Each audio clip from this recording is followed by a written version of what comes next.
नमस्कार, मैं ललित। और मिडिल ईस्ट को लेकर बहुत सारे सवाल दरअसल अब खड़े होने लगे हैं। ईरान और जिस तरह से अमेरिका के बीच तनाव चल रहा है, बहुत सारे सवाल हैं कि ट्रंप और मुनीर के धोखे से खामनेई दरअसल कैसे निपटने वाले हैं। अब ट्रंप का तो समझ में आता है, मुनीर का धोखा क्या है ये भी आपको बताएंगे। पाकिस्तान क्या कोई खिचड़ी पका रहा है? ऊपर कुछ और नज़र आ रहा है, अंदर खाने कुछ और, क्योंकि बड़ा कनेक्शन है पाकिस्तान और ईरान के बीच, वो भी आपको बताएंगे।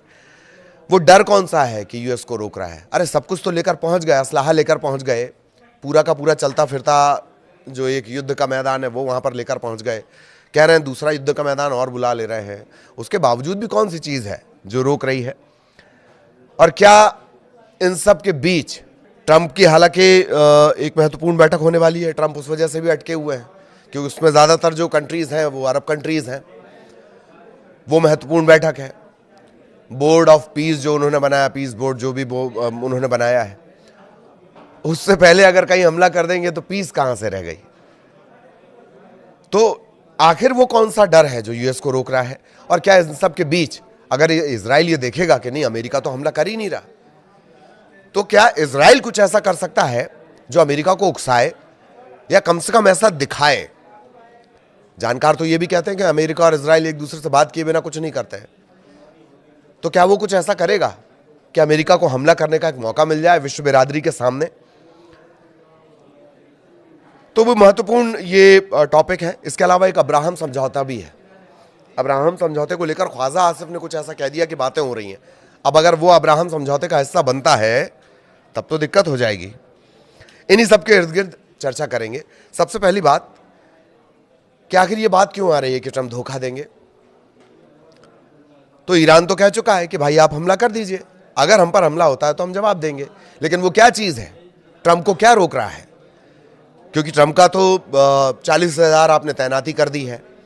अब्राहम लिंकन वहां पर पहुंच चुका है। दूसरा युद्धपोत आप वहां पहुंचाने की बातें कर रहे हैं। फिर रोक कौन रहा है? इतने बड़े सुपर पावर को आखिर कौन सी चीज रोक रही है? यही सबसे बड़ा सवाल है। ट्रंप ये जानते, लेनी एक ना देनी दो। इजराइल के चक्कर में लफड़ा हो, इजराइल के चक्कर में झगड़ा हो, और ईरान तो मिसाइलें लेकर बैठा है। ईरान अपनी मिसाइल की ताकत वैसे ही दिखा चुका है। लेकिन ट्रंप को जो रोकने वाली बातें हैं, एक वो कि बोर्ड ऑफ पीस की बैठक, उससे पहले कोई दिक्कत, उससे पहले कोई ऐसी रायता जिसे आप कहते हैं वो नहीं अमेरिका फैलाना चाहता। लेकिन यह तय है कि ईरान ये जानता है, ईरान के जो खामेनेई साहब हैं वो ये जानते हैं, और ईरान के जो IRGC के कमांडर हैं वो ये बात जानते हैं कि भरोसा तो नहीं किया जा सकता।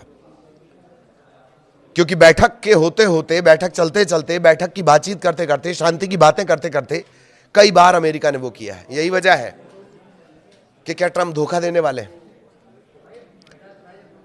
सारे हथियार पहुंच गए, आप हमला नहीं कर रहे हैं, और बैठकों के सिलसिले लगातार चल रहे हैं। क्या ट्रंप ये चाहते हैं कि किसी भी तरह की शिथिलता या हल्की सी लापरवाही या हल्की सी चूक ईरान की तरफ से हो और उस वक्त कोई हमला कर दिया जाए? Point number 1। लेकिन ईरान इस बात को बहुत बेहतर जानता है। वेनेजुएला से भी आप बैठक कर रहे थे, बैठक करते करते पता चला फोर्स पहुंच गई, मादुरो को उठा लिया गया। इसी तरह की बैठकों के सिलसिले तब भी चल रहे थे जब जून में पिछली साल बवाल हुआ था। बैठकों के सिलसिले चल रहे हैं, अचानक से पता चलता है कि इजराइल हमला करना शुरू कर देता है, और उसके पीछे पीछे अमेरिका हमला करना शुरू कर देता है। लेकिन ईरान इस बार बहुत सधा हुआ है। ईरान इस बार ये जान रहा है, और वो हमेशा तैयार है कि बातचीत की आड़ होगी, कहीं कुछ और दिखाया जाएगा और हमला हो सकता है। ये बात है धोखे वाली, और यही वो सबसे बड़ी वजह है जो डर है यूएस को, वो ये रोक रहा है। एक तो बोर्ड ऑफ पीस, दूसरा कि ईरान अपनी ताकत दिखा चुका है। पिछले बार के हमले में वो बताकर हमला करके ये दिखा चुका है कि अगर सबसे बड़े आपके बेस पर हमला कर सकता है, फोर्स बेस पर वो हमला कर सकता है, नुकसान उसकी मिसाइल पहुंचा सकती है। तो अंदाज़ा लगाइए कि अरब में, आसपास मिडिल ईस्ट में जहाँ जहाँ आपकी बेड़ों की तैनाती है, चाहे एयरफोर्स हो, चाहे नेवल बेस हो, चाहे मिलिट्री बेस हो, वहाँ कितना कुछ नुकसान ईरान नहीं पहुँचाएगा। और तो और अब्राहम लिंकन भी अब पास में है, मिसाइल टेक्नोलॉजी है ही, और इजराइल उसकी जद में है ही। कहा तो यह भी जा रहा है कि अमेरिका भी कुछ शहर उसकी जद में आ गए, चाहे खुर्रम शहर की बात कर ली जाए या सेजिल की बात कर ली जाए, तो हासिल कुछ होगा नहीं। वर्चस्व बिठाने के लिए जिस इजराइल को प्रॉक्सी भी कहा जाता है अमेरिका का, जिस इजराइल को बिठा रखा है वो भी निशाने पर है। जबकि ट्रंप के ज्यादातर हमले वहां कि हम हमला करके आ जाएं, हम पर हमला ना हो। वेनेजुएला में आपने वही किया, ईरान में आपने वही किया, लेकिन ईरान ने रिटेलिएट करके बता दिया। आपने B-2 बॉम्बर से वहां पर बमबारी की, ईरान ने मिसाइल फोड़ दी। तो अमेरिका के ज्यादातर हमले वहां जहां से प्रतिकार की उम्मीद ना हो, पर ईरान दरअसल ऐसा है नहीं। ईरान ये दिखा भी चुका है और ईरान की जिस तरह से तैयारियां रही हैं वो भी साफ हो चुकी हैं। आपने प्रोटेस्टर्स के जरिए ईरान की सत्ता को हिलाने की कोशिश की, गड़बड़ाने की कोशिश की। 22 बहमन जो इस्लामी क्रांति की वर्षगांठ जब मनाई जा रही थी, मोटा मोटी आबादी 9 से 10 करोड़, उसमें से अगर 1.5 करोड़ 2 करोड़ लोग आकर खामेनेई के सपोर्ट में खड़े हो जाएं, तो यह बताता है कि प्रोटेस्ट तो कहीं से कहीं तक था ही नहीं, या जो प्रोटेस्ट किया गया वो तो दिखावा था। अब इसका अगला एंगल कि पाकिस्तान इसमें खिचड़ी क्या पका रहा है। एक महत्वपूर्ण बैठक होती है, उस महत्वपूर्ण बैठक में आसिम मुनीर नजर आते हैं। संभवतः म्यूनिख में वो बैठक होती है, आसिम मुनीर उसमें नजर आते हैं। कथित तौर पर फील्ड मार्शल है वो, वैसे तो पाकिस्तान वही चला रहा है ऐसा भी लोग कहते हैं जानकार। खैर, उसमें आसिम मुनीर नजर आते हैं और वो यूएस के जो टॉप लेवल के सिक्योरिटी से जुड़े हुए हैं, डिफेंस से जुड़े हुए हैं, उनसे चर्चा करते मिलते हैं। मैं लेबनान से चर्चा करते कोला एरिया में हूं और आप देख सकते हैं कितनी तबाही हुई है यहां। पाकिस्तान की असेंबली तो यह कह रही है कि हम ईरान के साथ खड़े हैं, अगर इजराइल ने कुछ किया तो हम मिलकर जवाब देंगे। बीच में तो यह भी हो गया था, ईरान की तरफ से ही कह दिया गया है, IRGC के कमांडर ने कह दिया कि पाकिस्तान कह रहा है कि अगर उनने हम पे हमला किया तो हम परमाणु बम से हमला कर देंगे। हालांकि बाद में पाकिस्तान सफाई देते देते थक गया, उस पर नहीं जा रहे, वापस इस टॉपिक पे आते हैं। मुनीर क्या कर रहे हैं? एक तरफ तो आपकी असेंबली ये कह रही है, पाकिस्तान ये कह रहा है कि मुस्लिम बंधुत्व है वो, कि हम फलस्तीन के साथ या हम ईरान के साथ पूरी तरह खड़े हुए हैं। फिर आसिम मुनीर क्यों जा रहे हैं? बार बार जा रहे हैं, बार बार बुलाए जा रहे हैं। वो उस बैठक का हिस्सा नहीं है, स्पेशल चॉपर से उन्हें बुलाया जा रहा है। क्या वजह हो सकती है? वजह हो सकती है करीब करीब 900 किलोमीटर की सीमा है जो ईरान और पाकिस्तान की लगती है। इसमें बलोच वाला इलाका भी है, इसमें काफी सारा वो इलाका भी है जहां ईरान पर जो गुट है, जो ISI समर्थित आतंकी गुट है, उसका नाम मुझे याद नहीं आ रहा है, वो हमला करता रहता है ईरान पर। तो क्या कोई इंटेलिजेंस इनपुट साझा कर रहे हैं मुनीर? एक तरफ आप दिखा रहे हैं कि हम ईरान के साथ खड़े, आपकी संसद ये दिखा रही है, आप अपनी नेशनल असेंबली में इस तरह के प्रस्ताव पास कर रहे हैं। फिर मुनीर बार बार अमेरिका के पास जाके क्या शेयर कर रहे हैं, कौन सा इंटेलिजेंस शेयर कर रहे हैं, और क्यों ना माना जाए कि वो इंटेलिजेंस शेयर कर रहे हैं? इसी वजह से पाकिस्तान का एंगल निकलकर सामने आया है। मुनीर एक महत्वपूर्ण बैठक में शामिल होते हैं, वो भी तब जबकि वो उस बैठक का हिस्सा नहीं थे, अचानक से उन्हें बुलाया जाता है। वो जाते हैं, मुलाकात करते हैं। सैन्य अधिकारी है ना, फील्ड मार्शल है,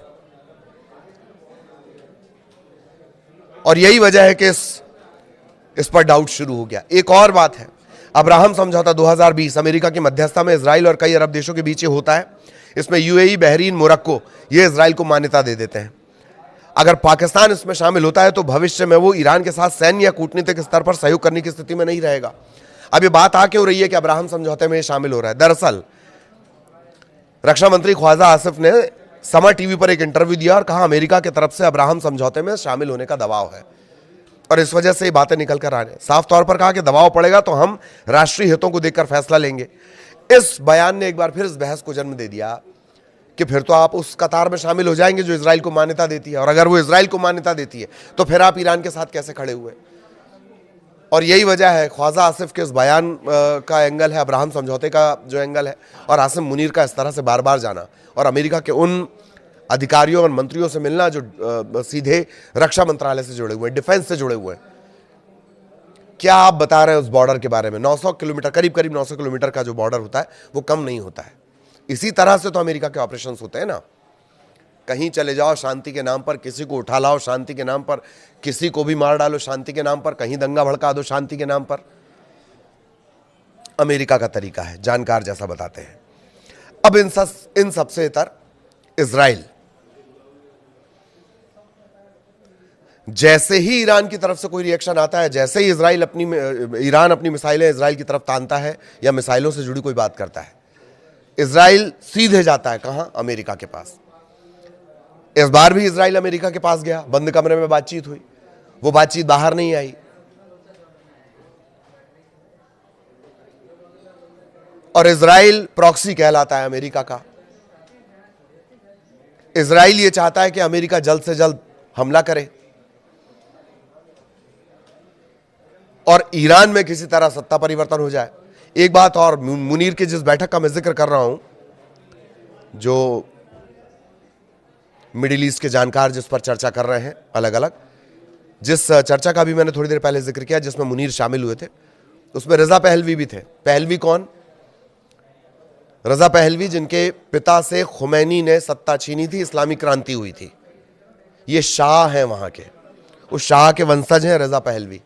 उन्होंने खुद को ये दिखाया भी कि अगर ईरान में सत्ता परिवर्तन होता है तो रजा पहलवी वहां पर सत्ता संभालेंगे। ट्रंप ने पहले तो कहा कि हाँ, बाद में कहा कि नहीं, वो नहीं लगता कि वो काबिल है। वापस मुद्दे पर आते हैं। ये मुझे याद आया, इस वजह से मैंने आपको ये पॉइंट और ऐड किया। मुनीर जिस बैठक में शामिल हुए थे जिसका बार बार हम जिक्र कर रहे हैं। खैर, इजराइल पर आते हैं। इजराइल चाहता ये कि जल्द से जल्द ईरान पर हमला हो, ईरान में अस्थिरता लाई जाए, किसी तरह वहां सत्ता परिवर्तन हो जाए और फिर जो सत्ता वहां पर रहे वो अमेरिका के प्रभुत्व वाली हो, जैसे वेनेजुएला में हुआ। लेकिन ईरान तो बैठा हुआ है, तन के बैठा हुआ है। ईरान तो कह रहा है कि आइए हमला करिए, और आप हमला कर क्यों नहीं रहे हैं?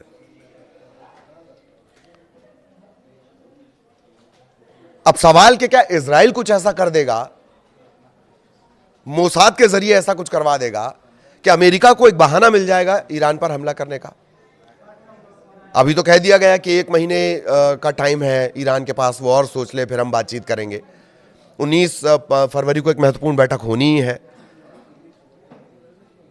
लेकिन फिर भी जानकार ये मानते हैं कि ईरान पूरी तरह तैयार है, क्योंकि उसे पता है इसी तरह की बैठक जून में चल रही थी, इसी तरह की बैठक वेनेजुएला के साथ चल रही थी, और उसी बैठक के दौरान अटैक कर देता है अमेरिका या इजराइल। वो तैयार बैठा है। तो क्या इजराइल के जरिए ऐसा कुछ करवाया जाएगा, या इजराइल वो झटका देगा, वो धोखा देगा कि अमेरिका को एक मौका मिल जाएगा कि वो फिर से शांति के नाम पर कहीं हमला कर सके, वो फिर से किसी को उसका इंसाफ दिलाने के नाम से कोई हमला कर सके? और अमेरिका फिलहाल इजराइल को रोके हुए है। रोके हुए क्या, कम से कम ये दिखा रहे हैं कि हाँ, हमने इजराइल को अभी रोक रखा है। लेकिन इजराइल चाहता है कि किसी भी तरह जल्द से जल्द हमला हो जाए। उस पूरे मिडिल ईस्ट में आप देख लीजिए कि अब सबसे जो मजबूत है, सबसे बड़ा चेहरा है, सबसे बड़ी फोर्स है अगर उस पूरे इलाके में, तो वो है खामेनी। किसी भी तरह खामेनी को अस्थिर करना, उनकी सरकार को अस्थिर करना। 22 बहमन जो इस्लामी क्रांति की वर्षगांठ थी, उसके बाद से और ज्यादा स्थितियां नजर आई हैं कि पूरा का पूरा ईरान मानो खामेनी साहब के साथ खड़ा हुआ है। तब से और ज्यादा अंदर ही अंदर दिक्कतों में है अमेरिका और इजराइल। तो तीसरा जो पॉइंट है कि क्या इजराइल कुछ ऐसा करेगा कि अमेरिका ये दिखाए दुनिया को, या अमेरिका को वो बहाना मिल जाए कि वो हमला कर सके। लेकिन उस स्थिति में भी ईरान तैयार है। ईरान तो कह रहा है कि आप मारिए, आपने एक हमला किया तो फिर हम हमला करेंगे, और ताकत वो इससे पहले अपनी बता चुका है। खामेनी साहब के साथ पूरा का पूरा ईरान खड़ा हुआ है।